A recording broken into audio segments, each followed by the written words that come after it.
Hey everyone, we're in a bit of a weird place right here and we're sitting in the driver's seat of my car, but I have something really important I gotta tell you. You're trying to sell your car and it's not selling because of you. It is nothing about the market, it is nothing about anyone but you and why your vehicle is not selling. So today we're going to be talking about that and giving you all the different information you need from all the vehicles that I have sold over time that will help you get your vehicle sold ASAP and for the best price possible. So in this video, I'm not going to be telling you things like posting it on Facebook Marketplace or posting it on different websites. I'm actually going to be giving you actionable advice to be able to make sure that you are doing everything to get your vehicle sold for the best price possible. So we're going to be going through things that I've learned over time that you really have to keep in mind when you're putting your vehicle up for sale, to make sure that you're selling it and you're actually thinking through things before you put it up on the market and while it's on the market. So we're going to go ahead and go through. I have 10 different things to think about while you're doing this. Number one, you should be paying attention to the market that you are trying to sell your vehicle into. When you jump online, you take a look and you want to see what the price of your vehicle is worth. It is paying attention to your zip code, but little things like just town to town, every single vehicle can be sold at a different price. So you want to be paying attention to what you have. So that's things like two-wheel drive or four-wheel drive or all-wheel drive. All these different vehicles have different people for them in different areas that they make sense in. So say you live in somewhere that's a really snowy area, you might not be able to get a great price for your two-wheel drive vehicle. So make sure that you're expecting a little bit less of a price that you're going to be getting out of that vehicle when you go to sell it. Another example is you live in the city. So in city, you actually won't be finding that many trucks. You won't be finding that many larger SUVs. And because of that, if you do have one of those, make sure you're not expecting quite as much as you might get in a smaller vehicle that's better suited for that area. Number two, make sure you know your vehicle inside and out. So that's knowing all the different features of your vehicle, whether it be having like a sunroof, which this one actually doesn't have, or like whether, again, it's four-wheel drive, all-wheel drive, what engine, what options it has, backup cameras, all those different things. Because when you're going to sell your vehicle or you're trying to get a good price, that is what gives you bargaining power. That is what allows you, if you have something over somebody else, or say somebody comes to you and wants to buy your car but wants to negotiate you down, and they use somebody else's vehicle as an example of a lower priced vehicle, having those things in mind can really put you up and be able to negotiate a higher price of your vehicle. That also goes in with tires.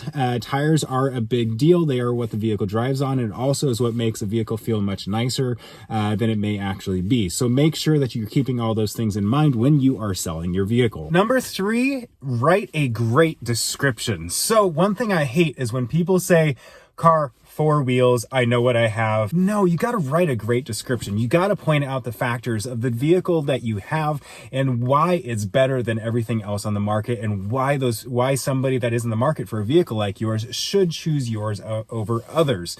So that's going through every single little thing about why your vehicle is better. So that, again, going into backup cameras, going into the features of the last section we were just talking about. And that's, again, why it's so important to know your vehicle. Great thing that you can actually do is contact a dealer.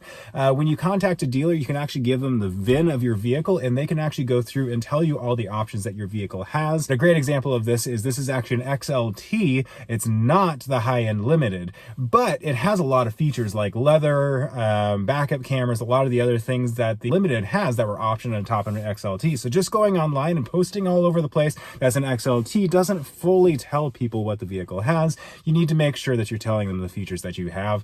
And a great way to do that is contact a dealer, see what options are on the vehicle, and sometimes they can give you a full list that you could include with your description. Maybe you get a higher price. Number four, another thing you should be doing every single time you put your vehicle up for sale is clean it. People, clean your cars. Clean your cars before you take pictures. Clean your car before you take it to be shown, before you take it to the dealer, before you do all those things. Just clean your car, people. I don't know how many different people I see out there that are trying to sell their vehicle, and it is just disgusting. So that is not okay, and that is not going to get you the best price possible. I look at those pictures and I automatically write it off as a vehicle that I'm not interested in. And that is not great because people that are looking for a high quality vehicle for a good price aren't looking for a project. And when they see a dirty car, it turns into a project. Another thing that you should be doing every single time you try to sell your car is take awesome pictures. And I'm not talking about just 2 or 3 pictures. I'm talking, you're looking at about 20 or 30 pictures. If you look at what dealerships are doing, you generally see 20, 30, 40 pictures every time they're trying to sell a car. And when they're trying to sell at scale, that takes a lot of time, but it's 100% worth it. You should be using the best quality pictures you have. You should make sure the car is washed, cleaned, and go through, and you want to take pictures of the engine. You want to take pictures of the interior. You want to take pictures of the dash, rear seats, front seats. If there's a third row, fold them up and take pictures of that third row, clean them, vacuum it, and just take great pictures of all throughout the vehicle, because people want to be able to picture themselves in that vehicle. And if they can't picture themselves in that vehicle because you've only posted 2 or 3 blurry pictures, they just can't do that. So you want to make sure that you are just taking lots of great high quality pictures that show the full vehicle, that show the features completely and aren't cut off, and aren't, so like one thing I see a lot of people are doing that just like for some reason cut off the front end of the vehicle, cut off the end of the vehicle, so you always see is like basically the 2 doors. I don't totally understand why. You want to make sure that you're taking good pictures. So the next couple things are actually going to go into the emotional aspect of selling your vehicle. People get attached to their vehicles. They want to get the most for it as possible. They want everybody else to see that, but that isn't always the case. So the next couple are actually an emotional aspect and things you should be doing on your own to set expectations for yourself as to how much you're going to be getting for your vehicle. So that brings me into number 6, is accessories and modifications of your vehicle. So a lot of people like to modify their vehicle. I like to do that.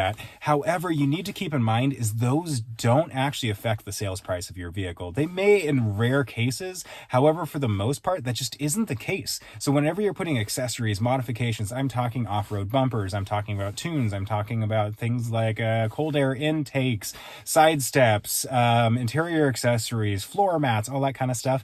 Those are awesome things to have, but they're not going to be changing the sale price of your vehicle. Those are things that are accounted for in the Kelley Blue Book, and the modifications you have aren't necessarily the exact one that the people that are buying your vehicle might be able to do themselves. So if anything, it might actually detract from it, but you can use them as a sales aspect to set yourself apart and be able to attract those people that are wanting to buy a vehicle like that.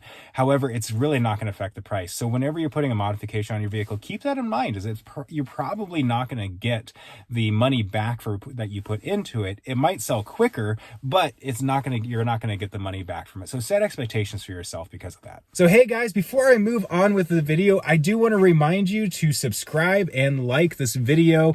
I really appreciate it. What it does is helps other people be able to see videos like this so that they can maybe sell their vehicle for the best price possible.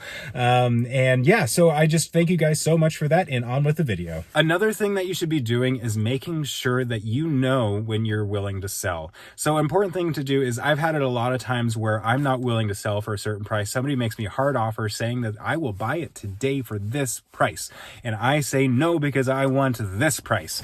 The issue with that comes down to you might actually end up selling it for less down the road. So make sure that you're thinking through things, and if it is a lower price than you're expecting, that you've take into account that you may not get another offer. You might get it in a month or 2 down the road, but if you're needing to sell your vehicle now and somebody is lowballing you a little bit, maybe take a second thought on that. So number 8, I can't totally remember if I've been putting numbers in front of each of these, but this is number 8, and that is setting a budget for your vehicle. So when you're going to sell your vehicle, have a number in mind where you will walk away if you don't get that price. And what that does is it helps take all the stress out of negotiations, and anything you get above that budget is actually a great thing.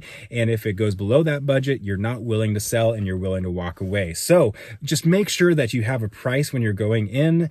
Obviously, every time you advertise a price, that is not necessarily a price you're going to take at the lowest, but make sure that you just have that number in mind every time you go into negotiations. That goes into the next one, which is number 9, which is make sure that you don't buy your next car until you've sold this car. What happens when you do that is, if you say you have a loan on your car you're trying to sell, you're getting a loan on the car that you're buying, you're in this pressure now of getting the other vehicle sold because you have 2 payments, or you have a ton of cash on the table because you sold your other vehicle. And what that does is it mentally makes it so that you are willing to sell this other vehicle at a much lower price just so you don't have to deal with it anymore. So giving yourself that extra pressure actually makes it so that you can have a higher price. In number 10, this is the last one, and this is a big one. Every single time somebody wants to take a look at your vehicle, always show it in sellable condition. And I am talking about cleaning. I'm talking about cleaning out your glove box. And just taking everything out of the vehicle